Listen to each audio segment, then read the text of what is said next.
क्या बहुजनों को हिंदू देवी देवताओं के बारे में कुछ बुरा भला बोलना चाहिए? क्या दलितों को उन इष्ट देवताओं के बारे में, देवियों के बारे में कुछ ऐसा बोलना चाहिए जो अपमानजनक हो, जिनके नाम पर तमाम ग्रंथ लिखे गए, जिनके नाम पर तमाम प्रथाएं बनाई गई और उन्हें गुलाम बनाकर जाति व्यवस्था में धकेल कर उनकी हकमारी की गई? क्या उनके बारे में जब आप बोलते हैं, बहुजन बोलते हैं, तो गुस्से में गाली गलौज करें या उनके बारे में अपमानजनक शब्द लिखें? ये बहुत ज़रूरी सवाल है और इसीलिए ये सवाल मैं आप लोगों से ही पूछ रहा हूँ। मैं अक्सर देखता हूँ कि बहुजन समाज से आने वाले जो युवा हैं, नौजवान हैं, वो सोशल मीडिया पर खासकर इस तरह की बयानबाजी करते हैं, कुछ ऐसी टिप्पणियाँ लिख देते हैं, चाहे वो कुछ त्यौहार हों, कुछ पर्व हों या फिर कोई देवी देवता हो, प्रतीक हो, उनके बारे में तमाम तरीके की ऐसी बातें लिख देते हैं जिनकी वजह से उन्हें ना सिर्फ कानूनी अड़चनों में फंस जाना पड़ता है, जेल जाने का भी डर होता है, बल्कि उनके करियर पर भी गंभीर उसका असर देखने को मिलता है। क्योंकि सोशल मीडिया पर हम एक्टिव रहते हैं, हमारा यूट्यूब, वेबसाइट और फेसबुक, ट्विटर के जरिए हम आप तक खबरें पहुंचाते हैं। वहां पर आने वाले कमेंट्स को भी मैं कई बार पढ़ता हूं। हमने देखा है कि बहुजन समाज में इन हिंदू जो लोग हैं, खासकर सवर्ण लोग हैं, और वो जब जातिवाद करते हैं तो उसके खिलाफ आक्रोश होता है। और क्योंकि धर्म जो है वो इस जाति को, वर्ण व्यवस्था को जायज़ ठहराता है, Baba Saheb doctor Ambedkar analysis of caste में लिखते हैं कि जातिवाद हिंदू धर्म की आत्मा है। कोई व्यक्ति हिंदू तभी हो सकता है जब वो हिंदू धर्म द्वारा बनाई गई किसी जाति से संबंध रखता हो और छुआछूत यानी जातिवाद में यकीन रखता हो, तभी ये लोग उसको जाति वाला जो है हिंदू मानते हैं। बाकी कोई वैसा हिंदू उसमें नहीं बन सकता।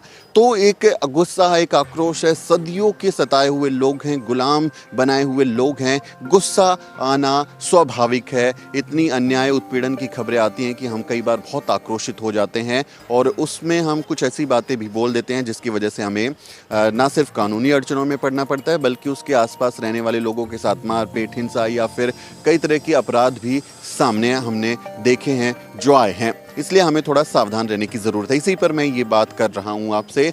मेरा सीधा सा सवाल आप लोगों से है कि देखिए, हम सब मानते हैं कि बहुत बुरा हुआ है हम लोगों के साथ में, हमारे लोग आज भी बहुत बुरी हालत में जी रहे हैं, और उसका मुख्य कारण सिर्फ और सिर्फ ये जो जातिवाद है, ब्राह्मणवाद है, उसके ग्रंथ हैं, उसके जो नाम पर जो पूरी पोगापंथी है, जो माहौल बनाया जाता है, वही है। तो ऐसे में ये गुस्सा आना स्वाभाविक है कि उनके बारे में बोलें, लेकिन जब आप बोलते हैं, भाषा का ख्याल रखें। आपको किसी के भी देवी देवता, धार्मिक प्रतीक, ग्रंथ के बारे में अपमानजनक टिप्पणी नहीं करनी है। ऐसे शब्द इस्तेमाल ना करें जिससे किसी की भावनाओं को ठेस पहुंचे, वो अपमानित महसूस करें और फिर उसके खिलाफ जो है वो पुलिस में शिकायत दर्ज करा दें और पुलिस आपको गिरफ्तार कर ले। कई ऐसे मामले आए। हमने डॉक्टर रतनलाल के केस में ये देखा, जो ज्ञानव्यापी मस्जिद के वो जो एक अवशेष मिला था, या जो एक वहाँ पर फव्वारा फाउंटेन था, उसके बारे में उन्होंने लिखा और फिर वो उनको जेल जाना पड़ा।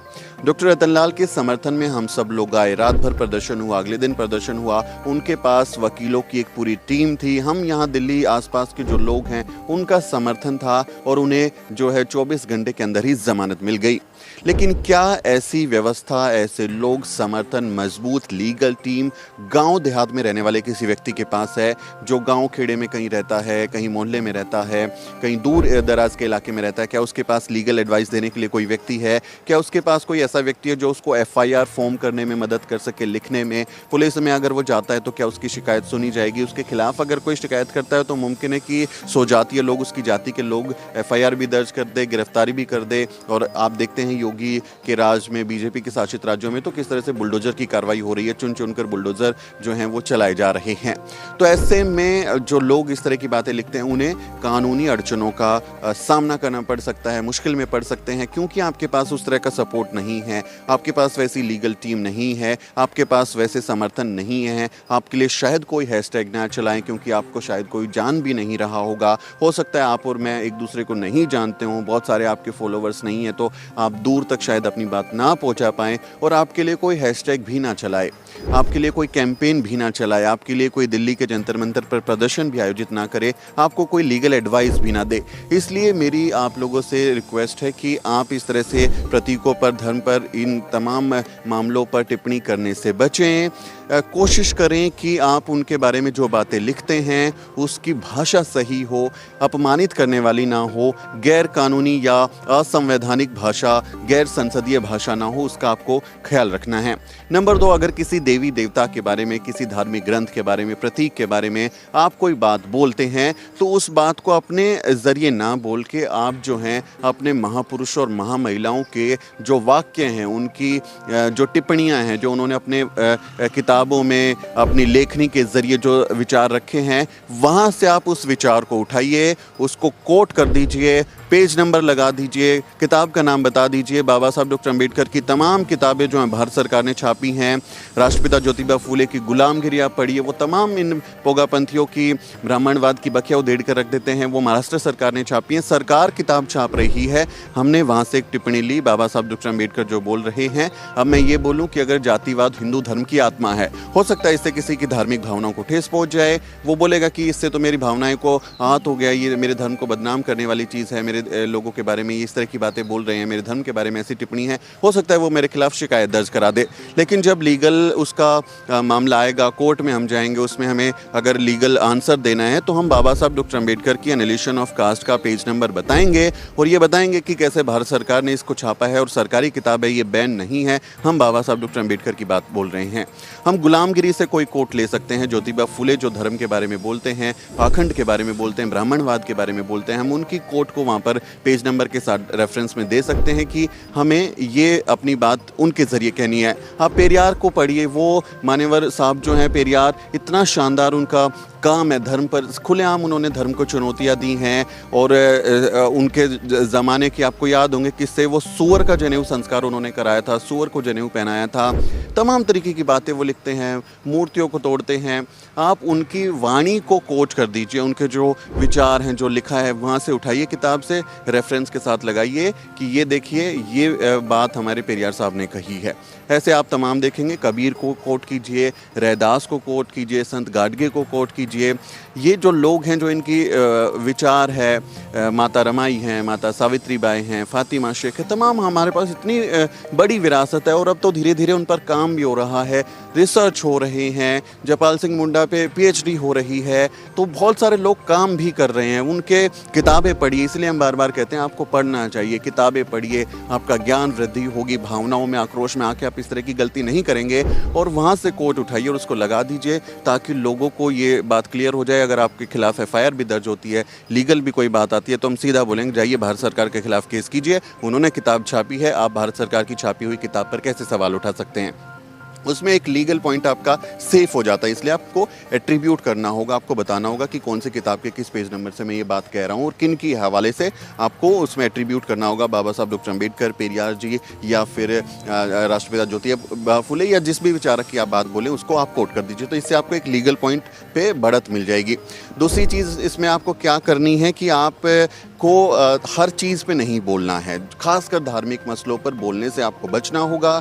आप देखें कि जब धर्म हावी होता है, तमाम तरीके के आंदोलन चलते हैं, तो अब कुछ ऐसे बहुजन समाज के लोग हैं जो सोशल मीडिया पर काफ़ी एक्टिव हैं और वो लोग उन मसलों पर बहुत अपनी बेबाक राय रखते हैं, उस पर एक स्टैंड लेते हैं, उसके बारे में बखिया उधेड़ देते हैं और फिर उसमें हम बताते भी हैं ना कि रेफरेंसेस के साथ में कि राष्ट्रपिता ज्योतिबा फूले के मिशन को रोकने के लिए ही तिलक ने, बाल गंगाधर तिलक ने गणेश उत्सव की शुरुआत की थी, बताते हैं। प्रोफेसर दिलीप मंडल साहब जैसे लोग हैं, डॉक्टर लक्ष्मण यादव जैसे लोग हैं, प्रोफेसर सीमा माथुर जैसे लोग हैं, तमाम लोग लिख रहे हैं, बोल रहे हैं, ऐसे असंख्य लोग अब हो गए हैं जो अपनी बातें बोल रहे हैं। तो कुछ बातें उनको बोलने दीजिए, आपको हर मुद्दे पर टिप्पणी करने से बचना है, क्योंकि आप अगर गांव देहात में रहते हैं, छोटी जगहों पे रहते हैं, शायद आपको समर्थन नहीं मिलेगा, आपके लिए शायद लोग कैंपेन ना करें, आप शायद उतने लीगल भी साक्षर नहीं होंगे, आपके पास साधन भी कम होंगे, पैसे नहीं होंगे कि लड़ाई लड़ सकें, इसलिए बचें। चौथी चीज़ इसमें क्या है कि भाई आपको अपने करियर पे भी ध्यान देना है। अगर आप स्टूडेंट हैं, अगर आप पढ़ रहे हैं, तो आपका जो कर्तव्य है सबसे पहला ज़रूरी वो है किताबें पढ़ना, अपना सिलेबस पूरा करना, अच्छे नंबर के साथ में अपनी डिग्री, अपनी सर्टिफिकेट को हासिल करना। आपको अपने करियर पर भी ध्यान देना होगा। अगर हमारे समाज में अच्छे प्रोफेशनल लोग नहीं होंगे जो अपने पेशे के माहिर हों, जो शानदार काम करते हों, तो फिर उन समाज सेवियों का जो सिर्फ कहें कि वो बातें करेंगे, वो अगर देखिए अगर कोई डॉक्टर है वही आपका इलाज कर सकता है ना, अगर हमारे आदमी को किसी को तकलीफ है तो वो इलाज कर सकता है, लेकिन अगर कोई व्यक्ति डॉक्टरी की पढ़ाई नहीं कर की है, उसने वो प्रोफेशनल नहीं है, पेशेवर नहीं है, तो वो किसी का इलाज नहीं कर पाएगा, किसी का ऑपरेशन नहीं कर पाएगा, बातें बता सकता है कि ये कर दीजिए, ये कर दीजिए। तो हमें अपने करियर पर, प्रोफेशन पर भी ध्यान देना होगा। हमें अपने बहुजन समाज में शानदार प्रोफेशनल पैदा करने हैं, अच्छे बैंकर, अच्छे टीचर्स, अच्छे प्रोफेसर्स, अच्छे वकील, अच्छे डॉक्टर, अच्छे इंश्योरेंस एडवाइज़र, अच्छे इन्वेस्टर, अच्छे सीए। हमें ये सारे प्रोफेशनल चाहिए जो अपने समाज के लिए काम कर सकें, पैरेलल इंस्टीट्यूशंस को खड़ा कर सकें। और ये तब होगा जब अपनी पढ़ाई लिखाई पर आप ध्यान देंगे। इसलिए हर बात पर टिप्पणी करने से बचे, अपने करियर पर ध्यान दें। कई मामलों में मैंने देखा है कि लोग टिप्पणी करते हैं, जेल चले जाते हैं, उनका कॉलेज से, स्कूल से नाम कट जाता है, या वो कोई प्राइवेट नौकरी कर रहे होते हैं, छोटी मोटी नौकरी कर रहे होते हैं, तो उनको वो नौकरी से हाथ धोना पड़ता है, उनकी नौकरी चली जाती है। ऐसे करियर को अपना ख़त्म करने की कोई ज़रूरत नहीं है।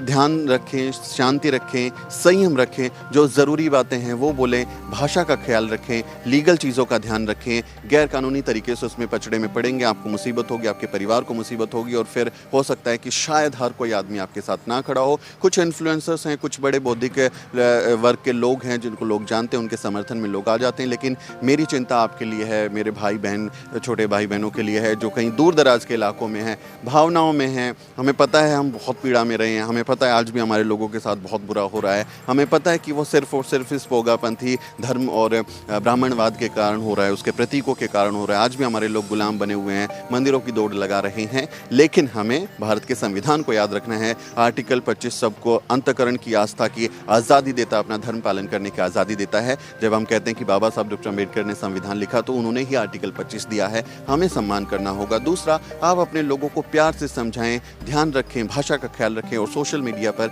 इस तरह की टिप्पणी करने से बचें, क्योंकि आपके लिए ज़रूरी है। इस बातचीत के बारे में आप क्या सोचते हैं? कोई सवाल हो तो लिखिए, और हमारा हौसला बढ़ाइए, चैनल को सब्सक्राइब कीजिए। मेरा नाम सुमित चौहान है, और इस वीडियो स्टोरी में मेरी मदद करें मेरी सहयोगी अजरा परवीन। अगले किसी वीडियो में मुलाकात होगी दोस्तों। बहुत बहुत शुक्रिया।